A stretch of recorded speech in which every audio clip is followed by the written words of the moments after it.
Sebenarnya ini adalah lensa murah, tapi udah 4 tahun gue pakai dan sampai hari ini masih memuaskan.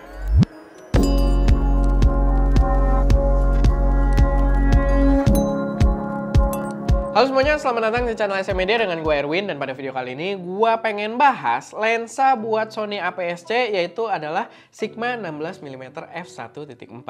Sebuah lensa yang udah cukup lama kita pakai, tapi menurut gue ketika gue beli dulu dan gue simpulkan sekarang, dia adalah investasi yang tepat saat itu.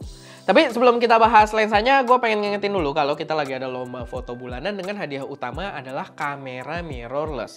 Buat lombanya sendiri, ini powered by preset Creature kita yang merupakan preset Lightroom paling canggih di Indonesia saat ini karena udah powered by AI yang bisa auto select subject dan mengatur warna berdasarkan selection tersebut. Buat kalian yang udah punya presetnya, kalian bisa ikutan lombanya secara gratis dan dapat kesempatan buat menangin kamera mirrorless. Tapi buat kalian yang belum punya, kalian bisa pakai kode voucher lomba foto buat dapat diskon Rp300.000. Kalian dapat preset paling canggih saat ini dan dapat kesempatan buat ikutan lomba yang selama ini yang ngikut itu bener-bener seru-seru. Jadi kalian pastinya bisa ngasah tes skill fotografi kalian juga. Balik lagi ke lensanya sendiri. Jadi ini adalah Sigma 16mm f1.4.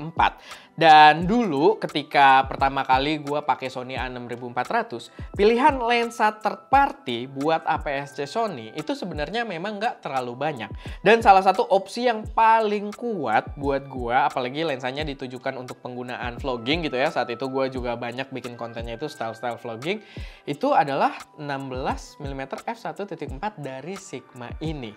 Dan dia memang salah satu kandidat terkuat sebagai lensa alternatif dari pilihan-pilihan lensa native-nya Sony dan juga Zeiss. Karena Sony itu dulu banyak ngeluarin lensa-lensa yang memang kerjasama sama Zeiss gitu ya sebagai lensa native mereka. Bahkan jadi bundling dan lensa-lensa kitnya juga.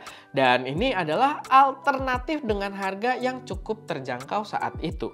Dan memang bener aja, waktu itu gue pas beli 16mm f1.4 ini kita coba pakai, gue bener-bener puas dengan hasilnya.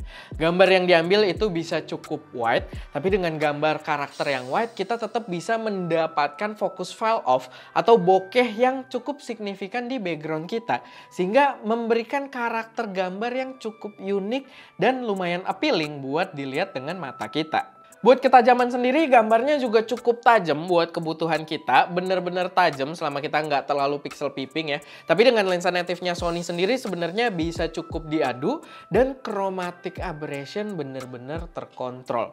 Itu cukup patut diapresiasi karena saat itu memang di dunia persaingan lensa third party untuk Sony APS-C waktu itu nggak terlalu banyak. Jadi Sigma dengan kualitas tersebut menurut gue patut juga buat diacungi jempol ketika persaingannya belum terlalu ketat gitu ya.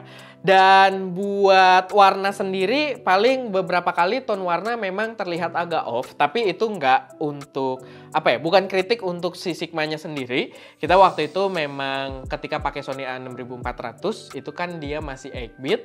Cuman untuk kita ngindarin hotspot di dalam gambar kita atau namanya itu highlight roll off, itu kita harus pakai S-Log 3 gitu. Sorry, S-Log 2 atau S-Log 3. Dan waktu itu ya kita kadang agak-agak shifted warnanya karena ya kita nge-shootnya pakai S-Log dan kita pakai ND filter murah. Dulu itu kita pakai dari brand Vodga. Kalau sekarang kita pakai KNF, cukup murah juga dan kualitasnya lumayan oke. Tapi dulu waktu kita pakai Vodga itu lumayan color castingnya lumayan bikin gambar kita cukup shifted gitu warnanya. Dan ya itu tidak merepresentasikan si lensanya. Karena untuk lensanya sendiri, si Sigma 16mm f1.4 ini so far warnanya, tone warnanya juga cukup bagus. Dan itu terbukti ketika beberapa tahun kemudian di tahun lalu, kalau nggak salah apa tahun ini ya, gue jadi lupa-lupa juga. Tapi akhirnya Sigma mendatangkan jajaran lensanya, termasuk 16mm f1.4 ini, bareng sama 33 sama 56 kalau nggak salah,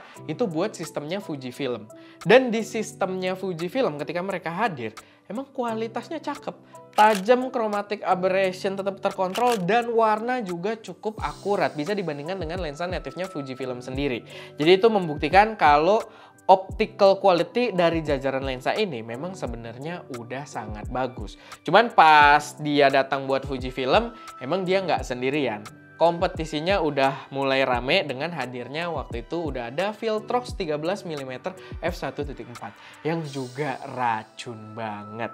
Nah, kita pun udah lama jadi pengguna utama Fujifilm, tapi gue nggak meninggalkan brand Sony juga karena gue masih pakai juga 6400 ya kemarin, sama kita occasionally bahkan lebih sering lebih sering dari si 6400-nya ya, kita pakai A74 juga gitu. Jadi salah satu gear utama kita. Cuman kan lensanya sendiri itu lensa APS-C, jadi lebih banyak kita pakai buat A6400 kita. Sampai akhirnya di semester 2 kemarin di tahun 2023 ini, kita ngambil A6700, dan di A6700 ini lensa utama yang kita pakai dan so far sangat memuaskan itu adalah si Sigma 16 mm f1.4 ini yang udah 4 tahun lebih kita pakai di studio ST Media dan masih memberikan kualitas dan performa yang benar-benar gokil, benar-benar memuaskan. Bahkan kita ada sealing karet di sisi belakangnya. Ini sealing karetnya masih rapih, masih bagus. Walaupun mungkin udah nggak semembal karet awal-awal ya. Tapi ini masih oke banget. Nggak ada getas yang jadi bolong di satu sisi.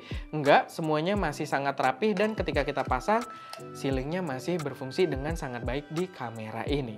Dan so far, gua puas dengan lensa ini di Sony A6700 gua. Dan di situ gua bisa menyimpulkan kalau pembelian 4 tahun lalu untuk lensa ini itu benar-benar investasi yang worth it, dan itu yang pengen gue sharing ke kalian.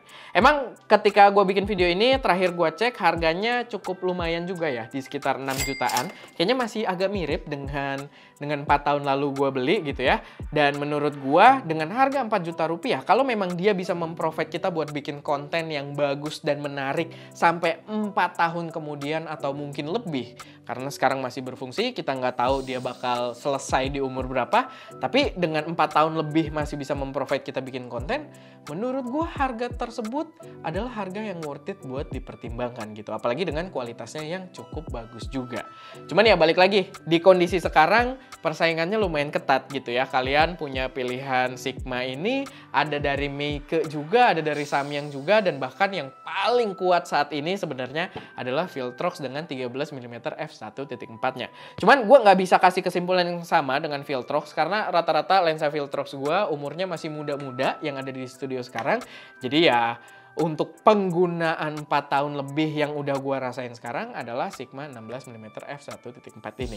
Mungkin gue akan update juga kalau Viltrox nanti beberapa tahun ke depan masih berfungsi dengan maksimal, kita bakal bikin video yang sama. Tapi buat saat ini yang terbukti bertahun-tahun kita pakai dengan performa yang masih sangat baik, yaitu adalah si Sigma 16 mm f1.4 ini gitu, dengan harga yang lumayan oke buat kalian pengguna APS-C. Kalian mau pakai Fuji ataupun mau pakai Sony, ya menurut gue ini adalah lensa yang cukup worth it.